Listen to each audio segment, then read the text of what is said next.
Assalamualaikum warahmatullahi wabarakatuh. Selamat berbahagia jamaah ngaji tafsir Al-Quran dengan referensi kitab tafsir Al-Ibris mu'alif Mbah Haji Bisri Mustafa Rembang dengan sanad Mbah Haji Samsul Mu'in Khalid, pendiri dan pengasuh Pondok Pesantren Darul Amin, Cacak, Banyuwangi, Jawa Timur. Semoga berkah. Dilanjutkan surat Al-Baqarah ayat 87 dan ayat 88. A'udzu billahi minasyaitonir rajim. Bismillahirrahmanirrahim. Walaqad atayna Musal kitab wa qaffayna min ba'dihi birrusul. Fa'atayna Isa ibn Maryam al-bayyinati wa ayyadnahu bi ruhil qudus. Afakullama ja'akum rasulun bima la tahwa anfusukum mustakbartum fa fariqan kadzabatum wa fariqan taqtulun. Wa qalu qulubuna ghulf balaghanahumullahu bi kufrihim wa qalilan ma yu'minun. Walaqad ataina lan yakti teman-teman maringi sapa ingsun Allah maringi Musa ing Nabi Musa alaihissalam mari alkitab ing kitab Taurat wa qafaina lan ngetut bureni sapa ingsun Allah min bati saking sawise Nabi Musa alaihissalam birusuli kelawan pira-pira utusan wa ataina lan maringi sapa ingsun Allah Isa bin Maryam ing Kanjeng Nabi Isa alaihissalam bin Maryam kan dadi putra jalare Siti Maryam al-bayyinati ing pira-pira tanda wayatnahu lan paring kekuatan sapa ingsun hu ing Nabi Isa alaihissalam piruhil kudusi kelawan roh suci malaikat Jibril. Apa kulama ja'akum apa to semongso-mongso nekani ing sira kabeh apa rasulun utusan bima kelawan barang latah wa kang ora seneng sapa anfusukum pira-pira atira kabeh istagbaratum nangka padha gumedhe utawa sombong sira kabeh fafariqon mongko ing pepantan kadhebatum padha ngorohake sira kabeh wa fariqon lan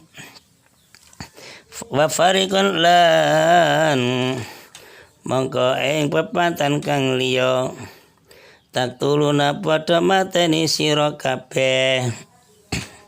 Ayat 88. Wa qalu lan padha ngucap sapa Bani Israil qulubuna utai pira-pira ati ingsun iku gulfun ten tutupi balanganahum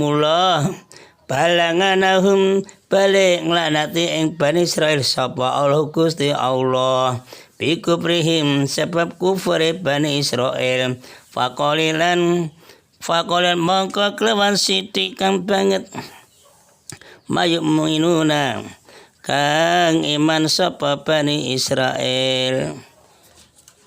Keterangan surat Al-Baqarah ayat 87 dan ayat 88 dengan tema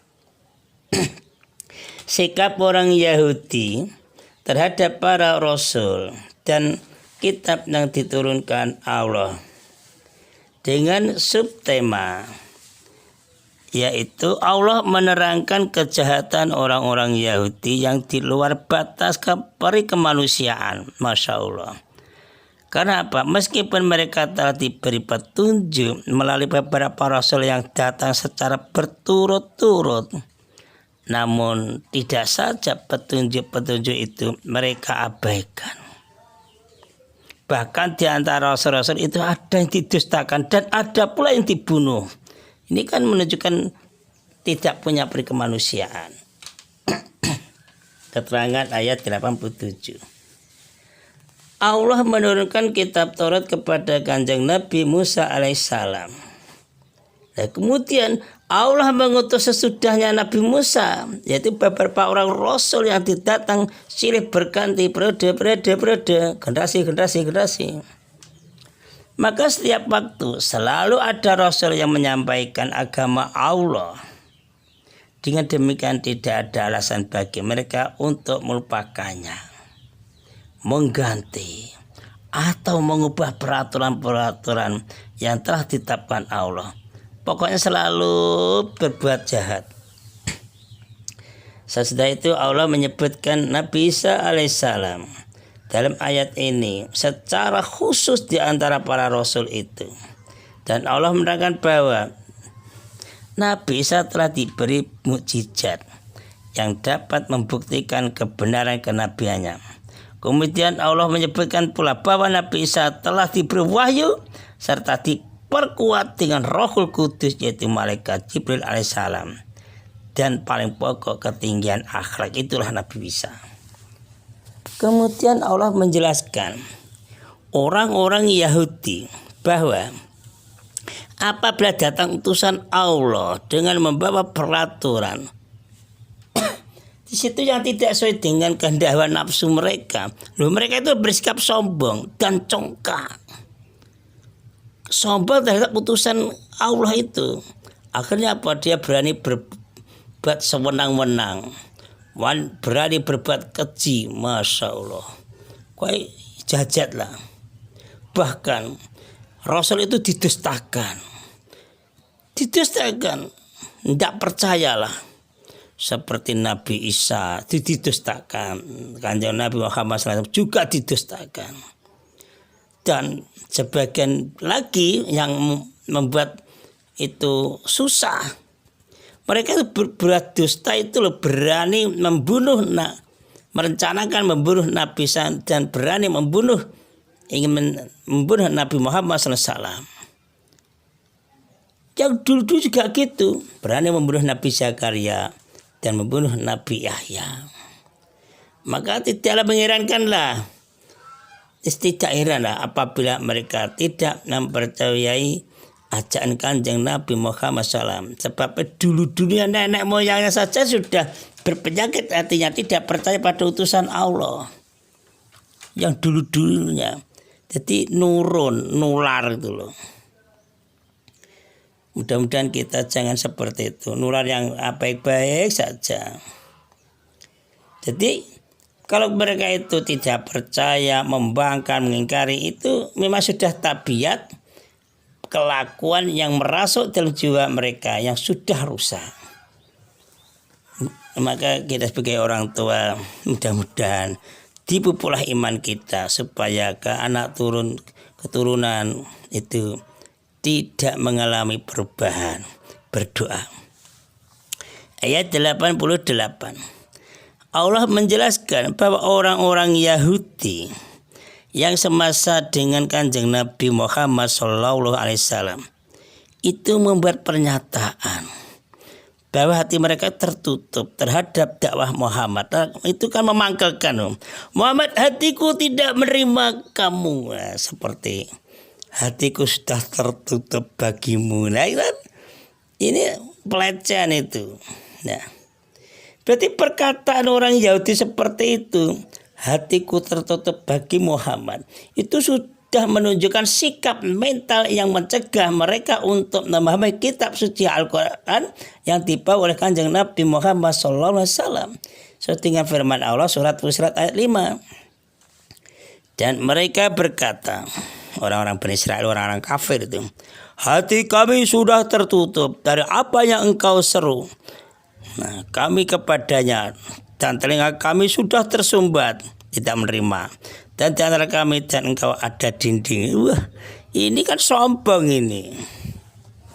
Seperti telah disebutkan di atas lah, bahwa orang-orang yang mengatakan demikian itu, mereka itu loh yang hidup pada saat turunnya ayat dan sejaman dengan Kanjeng Nabi Muhammad SAW. Kok sekarang ada yang begitu? Masih banyak. Diajak sholat, tidak usah ngajak sholat pada saya. Nanti kalau saya diberkati seolah-olah sholat, ya sudah diajak tidak mau. Kadang-kadang memutarbalikkan kalimat. Mengapa kamu ngajak sholat saya? Kamu saja keluarga kamu itu belum tentu loh sholat semua. Pokoknya ada-ada saja alasannya. Maka Allah membantah perkataan orang-orang Bani Israel seperti itu. Karena apa? Duduk permasalahannya, duduk persoalannya tidaklah seperti yang mereka katakan. Hal mereka itu diciptakan sesuai dengan fitrah. Sebab manusia itu kan diciptakan sesuai dengan fitrah, kesucian asli, dan diberi bakat untuk menanggapi segala sesuatu yang dapat membuka hati mereka. Jadi itu pelecehan itu, dan bisa menyampaikan kepada kebenaran. Fitrahnya kan gitu. Yang semestinya mereka orang-orang Bani Israel itu dapat menilai kebenaran kitab suci Al-Quran. Seharusnya kan gitu. Tetapi karena sikap mereka demikian yang terlalu sombong, merasa dirinya tidak menerima, hatiku tertutup bagimu, telingaku juga tidak menerima pengajaanmu, macam-macam. Karena sikap mereka demikianlah, maka Allah membiarkan mereka jauh dari rahmatnya. Mau dibilang dari orang itu jauh rahmat dari Allah susah. Pokoknya orang kok jauh dari rahmat Allah susah. Karena apa? Jauh dari rahmat. Akhirnya kekafiran yang bersarang di hati kita atau di hati mereka. Kalau kita jangan sampai kafir. Di hati mereka orang Bani Israel itu loh, tertutup, tidak percaya Nabi, tidak percaya kitab-kitab. Akhirnya tidak mengamalkan ajarannya. Bahkan mereka berani mengubah menurut kehendak nafsu mereka. Ayat Taurat diubah-ubah. Saking hatinya tertutup itu. Kemudian Allah menyebutkan laknat yang patut mereka terima dan alasan penimpaan laknat itu, yaitu apa? Agar mereka dapat memahami sebab dan musababnya, dengan disertai penjelasan bahwa Allah sekali-kali tidak menganiaya mereka. Masya Allah, Allah kasih sayang pada mereka, pada kita juga.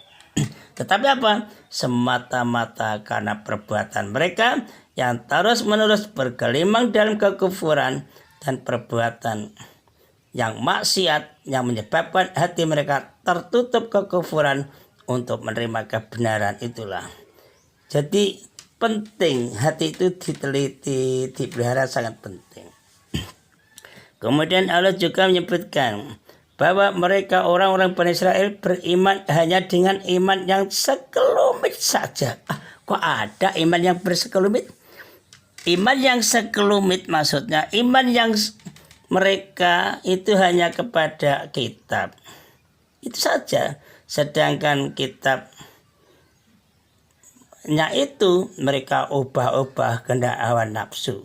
Bahkan mereka juga enggan untuk mengamalkannya. Kan sekelumit sandi itu ya. Atau dengan perkata lain, mereka itu tidak mau mengamalkan keseluruhannya, sedikit saja. Bahkan yang mereka imani hanyalah sebagai ucapan lesan saja, malah nemen, tidak terbukti dalam perbuatan.